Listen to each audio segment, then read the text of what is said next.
एकेकाळी मुंबईमध्ये गिरणी कामगारांची शान होती. या मराठमोळ्या गिरणी कामगारांनीच मुंबई घडवली. मात्र कालांतराने गिरण्या बंद पडल्या आणि कामगारांचा संघर्ष सुरू झाला.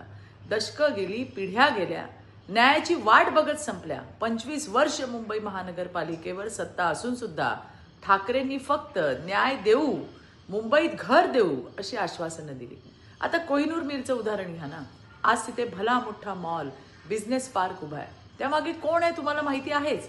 मुद्दा हा आहे की कोहिनूर स्क्वेअरमध्ये किती मिल कामगारांना किंवा त्यांच्या लेकरांना काम मिळालं, किती मराठी उद्योजकांसाठी कुठली राखीव जागा होती. आहे का उत्तर?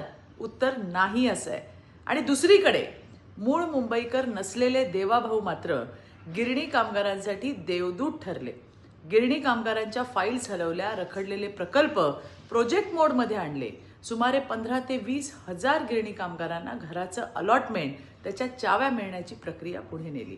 हे फक्त देवाभाऊंनाच जमू शकतं. धन्यवाद. जय हिंद, जय महाराष्ट्र.